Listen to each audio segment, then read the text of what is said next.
Au nom du Père et du Fils et du Saint-Esprit. Amen. La paix de Jésus soit dans votre maison. Bonjour les amis, j'espère que vous allez bien.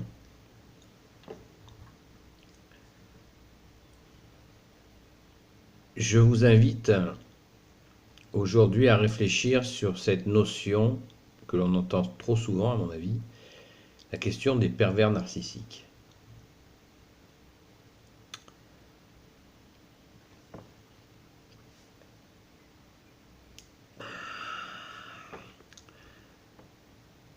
La question que je voulais poser, c'est est-ce que derrière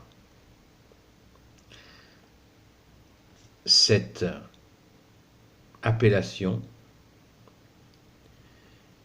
il n'y a pas tout simplement une question de l'invisible dans sa part mauvaise. C'est-à-dire que dans le monde visible et invisible, c'est comme dans le monde visible, il y a du bon et du pas bon. Et une personne que l'on classe, qu'on étiquette pervers narcissique, est-ce que ce n'est pas tout simplement l'absence de foi qui fait que la personne se comporte ainsi?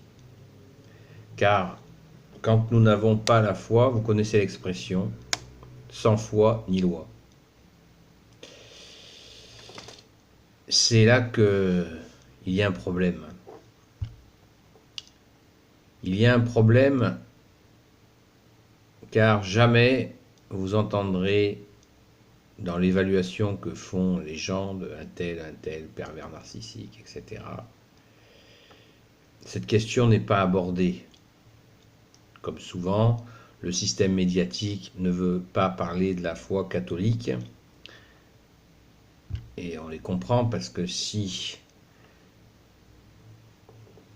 la foi catholique pouvait s'exprimer dans les chaînes de télé, ils en prendraient pour leur grade. Et c'est pour ça qu'ils ne nous donnent pas la parole, bien évidemment. Moi, je vous dis régulièrement, éteignez la télé, jetez votre télé. C'est sûr qu'ils ne vont pas nous inviter. Donc, à mon humble avis, toutes ces questions autour du pervers narcissique traduisent quoi? Une absence de foi. Quand nous n'avons pas la foi, quand nous ne reconnaissons pas cette foi catholique, cette vérité en Jésus, eh bien nous sommes déracinés. Nous sommes déracinés, nous n'avons pas les repères pour traverser ce monde et nous sommes sous influence des démons, des influences négatives. Et si nous ne rencontrons pas Jésus notre Sauveur, nous allons de mal en pire. Et quand on décrit cet état de pervers narcissique, moi j'y entends vraiment une absence de foi, sans foi ni loi. Une personne tournée complètement sur elle-même, alors que notre bien-aimé Jésus nous apprend continuellement de nous offrir, de servir. Par notre saint baptême catholique, nous sommes déclarés prêtres, prophètes et rois.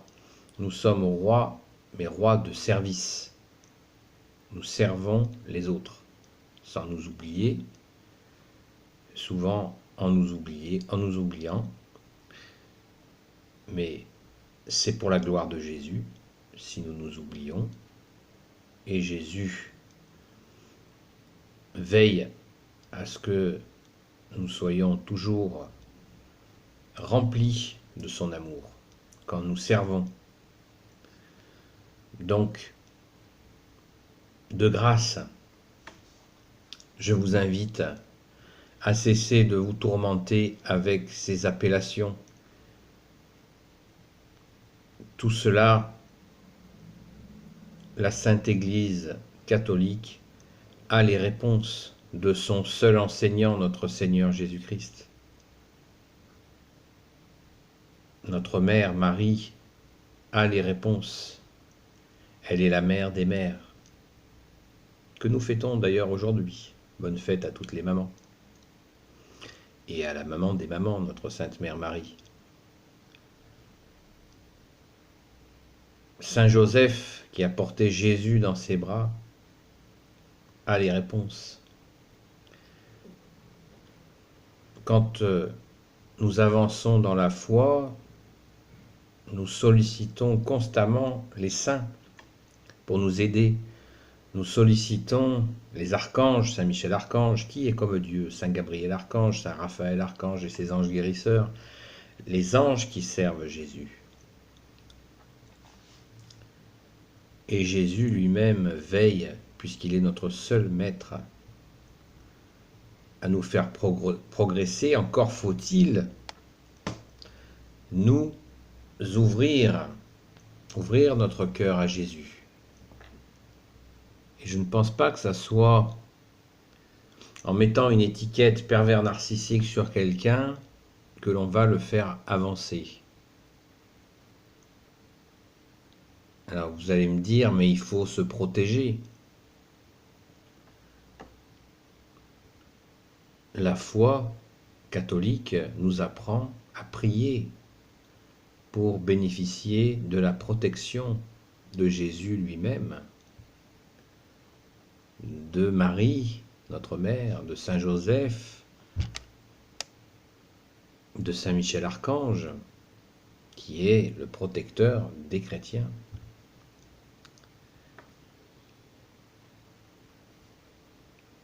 Car combien de personnes se plaignant d'avoir été victimes de ce genre de personnalité, combien de personnes se sont-elles tournées vers ces racines catholiques,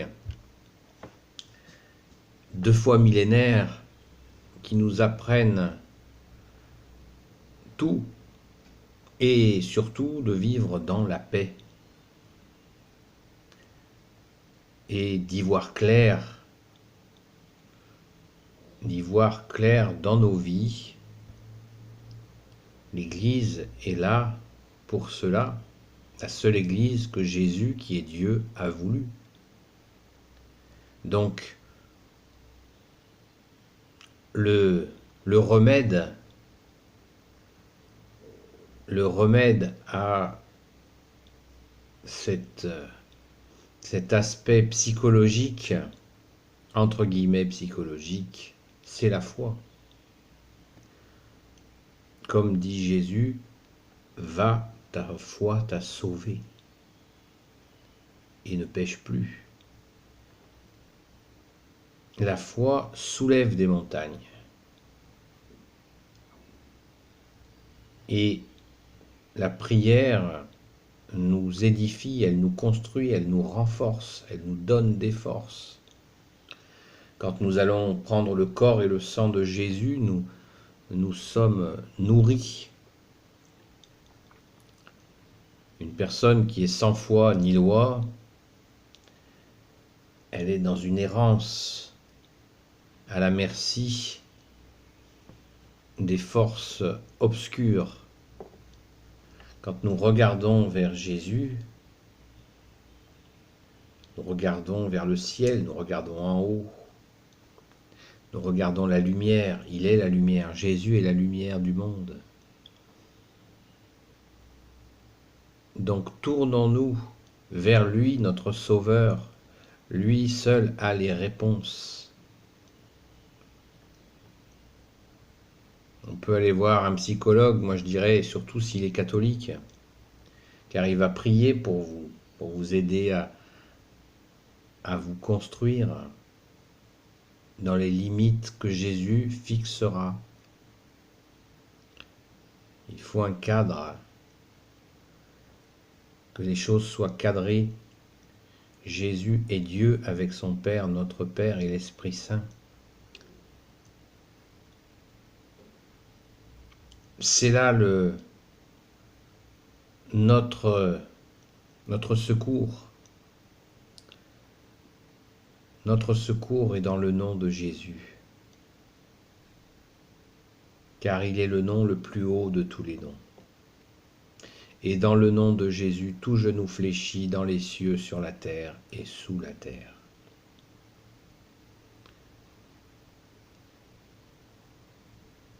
Oui, les amis, ce n'est pas la pensée positive qui nous sauve, c'est pas d'aller de psychologue en psychologue qui nous sauve. Celui qui nous sauve, c'est Jésus. Car il nous aime sincèrement, puissamment. Et nous avons juste à lui ouvrir notre cœur, notre âme, pour pouvoir avancer et traverser ce monde particulièrement difficile pour beaucoup d'entre nous. La paix de Jésus soit dans votre maison. Au nom du Père, du Fils et du Saint-Esprit. Amen. Ô Jésus, toi qui peux tout et qui portes tout, toi le Sauveur, toi l'Emmanuel, je te confie toutes celles et ceux qui regarderont cette vidéo, ainsi que leurs amis, leurs proches, leurs familles. Que tout soit pour ta gloire, Jésus.